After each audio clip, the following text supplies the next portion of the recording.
पिछले 2 दिनों से बिहार की राजधानी पटना के पिरबहोर इलाके को सब्जी बाग इलाके के लोगों ने घेर कर रखा है।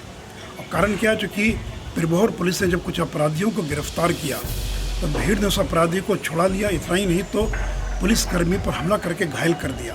वहाँ के जो एक नेता है अनवर अहमद, जो राज्यपाल के कोटे से लालू यादव द्वारा MLC के नाते मनोनीत किए गए थे और जो बिहार अवामी कोऑपरेटिव बैंक के चेयरमैन हैं, जिनका काम था कि लालू के काले धन को सफ़ेद करना, वो अनवर अहमद स्वयं जाते हैं थाने पर, पुलिसकर्मियों को गाली गलौज करते हैं और उनका बेटा असफर अहमद वो जाता है और पुलिसकर्मियों को कहता है कि वर्दी उतार लेंगे। नमस्कार, आप देख रहे हैं न्यूज़ 4 नेशन और मैं हूं प्रियदर्शन।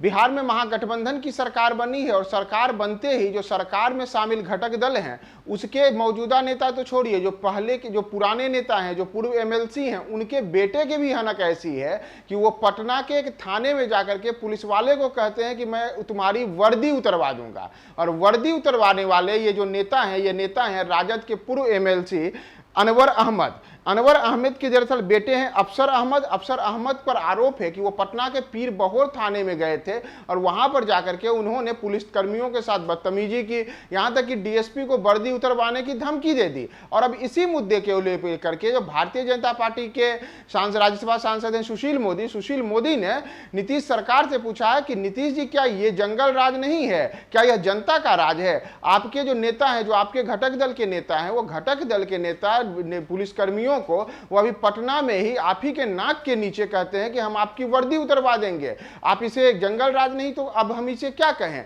क्या यह जनता का राज है? सुशील मोदी ने दरअसल ये जो पूरा का पूरा जो पिरबहोर मामले का थाना, जो पिरबहोर थाना है, इससे जुड़ा हुआ जो मामला है, इसमें पिरबहोर थाने की पुलिस ने एक व्यक्ति को गिरफ्तार किया था और गिरफ्तारी के बाद जो पूर्व MLC हैं राजद के पूर्व MLC अनवर अहमद के बेटे अफसर अहमद वहां के पार्षद हैं, उनके ऊपर आरोप लगा है कि उन्होंने थाने में जाकर के पुलिसकर्मियों के साथ बदतमीजी की, उन्हें वर्दी उतरवाने की धमकी दी, उनके साथ धक्का मुक्की की। और इसी को लेकर के जो यह पूरा का पूरा मामला है, इस पर अब जो सुशील मोदी है वह सरकार के ऊपर पूरी तरीके से आक्रामक है और सरकार के इकबाल, राज्य में कानून व्यवस्था के इकबाल, विधि व्यवस्था की जो दुर्गति है उसे लेकर के उन्होंने सरकार पर गंभीर आरोप लगाए हैं। और नीतीश सरकार के ऊपर जो उनका दावा है कि राज्य में जनता का राज है, उन्होंने जनता के राज के ऊपर ही सवाल पूछा है कि जब पुलिस वाले ही इस राज्य में सुरक्षित नहीं है, उन्हें ही भयभीत किया जा रहा है, डराया जा रहा है, धमकाया जा रहा है,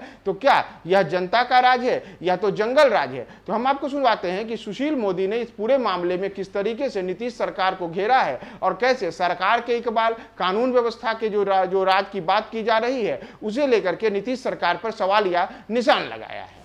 पिछले 2 दिनों से बिहार की राजधानी पटना के पिरबहोर इलाके को सब्जी बाग इलाके के लोगों ने घेर कर रखा है। और कारण क्या है, चूँकि पिरबहोर पुलिस ने जब कुछ अपराधियों को गिरफ्तार किया तो भीड़ ने उस अपराधी को छुड़ा लिया। इतना ही नहीं तो पुलिसकर्मी पर हमला करके घायल कर दिया। और कल वहाँ के जो एक नेता है अनवर अहमद, जो राज्यपाल के कोटे से लालू यादव द्वारा MLC के नाते मनोनीत किए गए थे और जो बिहार अवामी कोऑपरेटिव बैंक के चेयरमैन हैं, जिनका काम था कि लालू के काले धन को सफ़ेद करना, वो अनवर अहमद स्वयं जाते हैं थाने पर, पुलिसकर्मियों को गाली गलौज करते हैं और उनका बेटा असफर अहमद वो जाता है और पुलिसकर्मियों को कहता है कि वर्दी उतार लेंगे। और अनवर अहमद को पुलिस छोड़ देती है। असफर अहमद को भी पुलिस इतनी डरी हुई है कि दूसरे थाने भेज देती है। तो यह हाल तो पटने का है। नीतीश जी, आप कहते जनता का राज, यही जनता का राज है। कार्तिकेय सिंह फरार कहते जनता का राज है। एक संतोष कुमार खनन के कार्यालय में जाकर गाली गलौज करता है, धमकी देता है और कहते जनता का राज है।